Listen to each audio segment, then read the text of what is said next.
ছিল না, সে কারণে অনেক ছাত্রছাত্রী ব্ল্যাঙ্ক পেপার জমা দিয়ে আসতে হয়েছে পরীক্ষা কেন্দ্রে। কারণ যে সমস্ত ছাত্রছাত্রী ইংলিশ মিডিয়াম এ পড়াশোনা করে কেজি 1 থেকে আজ মাধ্যমিক উচ্চ মাধ্যমিক পর্যন্ত পরীক্ষা দিয়েছেন, তাদের পক্ষে বাংলা হরফে ক খ ভাষা পড়ে প্রশ্ন উত্তর লেখা সম্পূর্ণ অসম্ভব এবং কঠিন। তাই পরীক্ষার প্রশ্নপত্র রোমান স্ক্রিপ্ট দিয়ে করার জন্য দীর্ঘদিন ধরে ছাত্রছাত্রী সহ অভিভাবকরা দাবি জানিয়ে এসেছে, এমনকি আন্দোলন করে আছে। আমরা চাই আমাদের সরকার এই সমস্যা শীঘ্রই সমাধান করে দিয়ে আমাদের দীর্ঘদিনের অসন্তোষ দূর করুক। মাননীয় স্পিকার স্যার, আমাদের রাজ্যে বিভিন্ন কোর্টে যেমন ম্যাজিস্ট্রেট কোর্ট, জজ কোর্ট, হাইকোর্টেও সাক্ষী দেওয়ার ক্ষেত্রে যদি কোনো সাক্ষী প্রদানকারী বাংলা, ইংরেজি এবং হিন্দি বলতে পারেন না, সেখানেও ট্রান্সলেটর দেওয়া হয়, কখনো ভাষা ট্রান্সলেট করার জন্য দেওয়া হয়। তেমনি আমাদের এই পবিত্র বিধানসভায় আজকে কখনো ভাষাকে ট্রান্সলেট করার জন্য এখানেও নিয়োগ করা হয়েছে মাননীয় স্পিকার স্যার। সুতরাং যদি পরীক্ষা কেন্দ্রগুলিতে ট্রান্সলেটর যদি থাকতো, আমাদের সিবিএসই টিবিএসই যারা পরীক্ষা দিচ্ছে তারা ব্ল্যাঙ্ক পেপার দিয়ে আসতে হতো না। তাই আমি চাই এটা একটা স্থায়ী সমাধান হোক।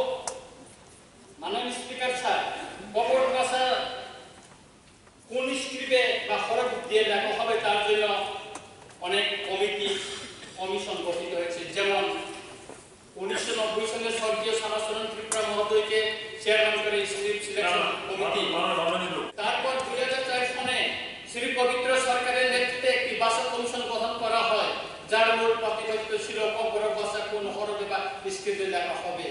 2005 সনে যে রিপোর্ট সাবমিট করা হয়েছে সেখানে ইংলিশ মিডিয়াম আলফাবেট রোমান স্ক্রিপ্টে লেখার জন্য সুপারিশ করা হয়েছিল।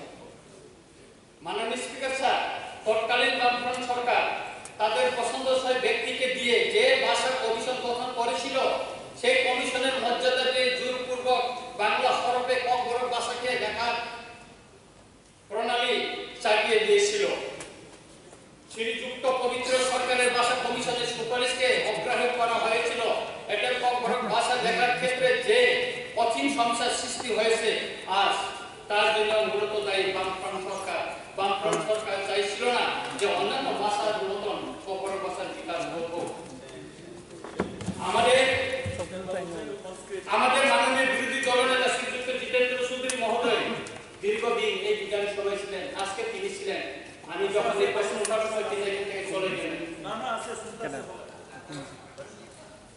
এবং কিন্তু এই বিষয়ে তিনি সম্পূর্ণ নীরব ছিলেন।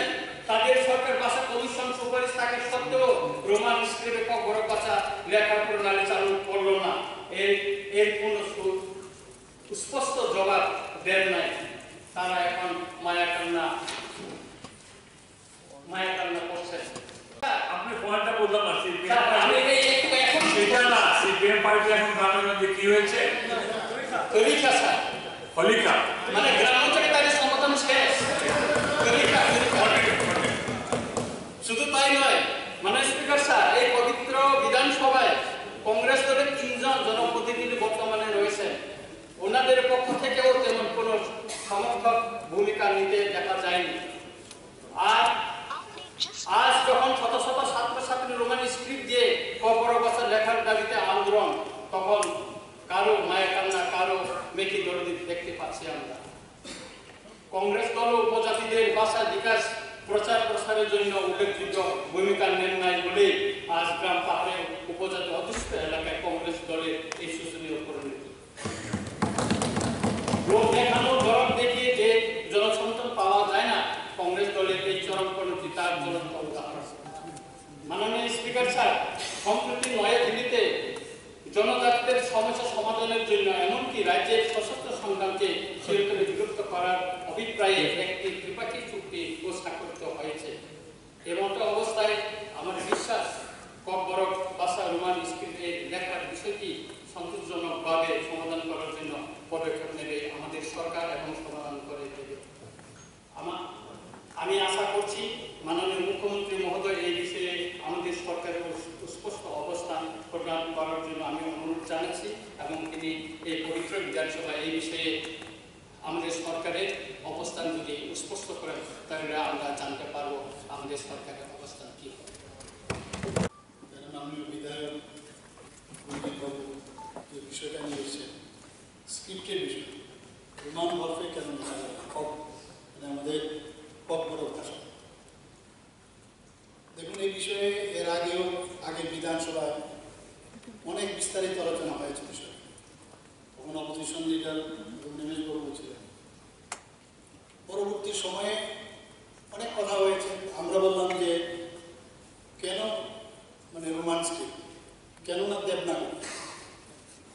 তারপরে সেখানে উনি তখন বলেছিলেন আমি যদি তামিল ভাষায়ও স্ক্রিপ্ট হয় তাতেও আমরা রাজি। আমি তখন বললাম ওই এই কথাগুলো কিন্তু হয়েছে, যাই হোক এই কথাবার্তা হয়েছে কিন্তু আলটিমেটলি কোনো ডিসিশনে আসা যায়। পরবর্তী সময়ে এই ধরনের আন্দোলন তখনও হয়েছিল, হওয়ার পরে একদম পিক আউট, তখন আমার সাথে ওনাদের যে লিডারশিপ ওনাদের সাথে আমার কথা হওয়ার পরে বলা হলো কী করা যাবে, কারণ এই ডিসিশনটা স্ক্রিপ্টের বিষয়, এটা অনেক আলোচনা পর্যালোচনা দরকার। কারণ অলরেডি আমাদের ত্রিস্তরীয় ট্রাইপার্টির একটা এগ্রিমেন্ট হয়েছে দিল্লিতে, কথাবার্তা চলছে, এটাও কিন্তু এর মধ্যে আছে। তো যতক্ষণ ধরে সেখানে এই বিষয়টা, কারণ 8 শিডিউলেরও বিষয় আপনি বলেছেন এটা, তো এইগুলো যখন আসবে ন্যাচারালি এখানে একটা এই বিষয়ে স্ক্রিপ্ট, এটা রোমান স্ক্রিপ্ট রাখবে কি রাখবে না। তো এখান থেকেও আমি যখন কথা বললাম সেখানে বলা হলো যে ইন্ডিজিনাস কোনো স্ক্রিপ্ট যদি হয় তাতে কোনো আপত্তি নেই। যদি ইন্ডিজিনাস স্ক্রিপ্ট হয়, ওয়াই রোমান স্ক্রিপ্ট, ইন্ডিজিনাস স্ক্রিপ্ট হোক। এখানে চাকমা যারা আছে, ভাষাভাষী যারা আছেন, ওনারা কিন্তু নিজস্ব স্ক্রিপ্ট বানিয়েছে।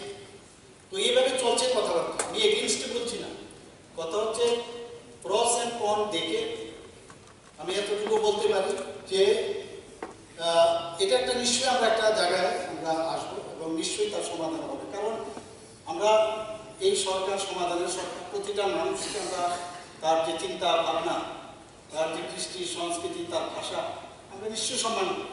কিন্তু প্রশ্নটা দাঁড়িয়েছে এখানে যে কেন ওই যেটা আপনি বললেন যে 8 শিডিউলের মধ্যে একটা ফরেন স্ক্রিপ্টের বিষয়, যদিও ককবরক ভাষাটা এখন 8 শিডিউলে আসেনি, যদি আসে তখন এই প্রশ্নটা আসতে পারে, আমি জানি না।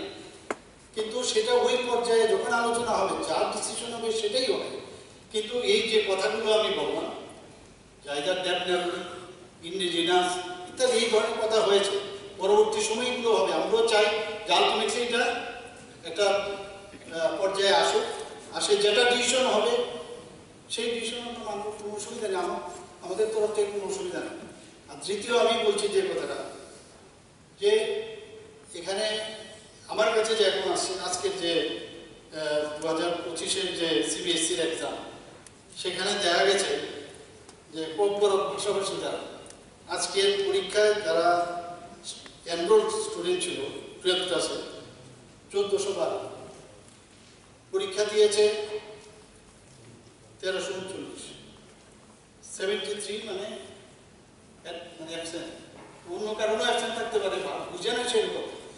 কিন্তু আমি পত্রিকায় যখন দেখছিলাম যে স্ক্রিপ্ট নিয়ে আবার অনেকে অনেক মন্তব্য করছে, একটা জায়গার মধ্যে লেখা ছিল যে যদি ইনভিজিলেটর যদি ঠিকভাবে বুঝাতে পারে, যে এটা বাংলা যদি থাকে, ইনভিজিলেটর যদি বুঝাতে পারে তাহলে ওনাদের কোনো সমস্যা নেই। তো আমি এই বিষয়টাও কথা বলেছি, আমি এখানে হাউসেও বলতে চাই যে যদি ভাব সম্প্রসারণের কথা বলেছেন, সারাংশের কথা বলেছেন, এগুলো আমি জানি না, কিন্তু স্টুডেন্টদের নিয়ে আমরা কোনো অবস্থায় কোনো মানে তাদের ফিউচার যেন বেটার থাকে সেটা কিন্তু আবার আশ্বস্ত করছি। কোনো এই জায়গার মধ্যে আমরা কম্প্রোমাইজ করবো না। এখানে একজনই হোক, দুজনই হোক, আরও কি টেকনোলজি করা যায় যাতে বুঝতে পারে, সেই কাজটা ওকে আমরা করবো, সেই জিনিসটা আমি আশ্বস্ত করতে চাই। কিন্তু স্ক্রিপ্টের ব্যাপারে আজকে এখানে আমরা কোনো রকম ডিসিশন, কারণ ওই পর্যায়ে যখন আমরা বসবো নিশ্চয়ই এই বিষয়ে আমরা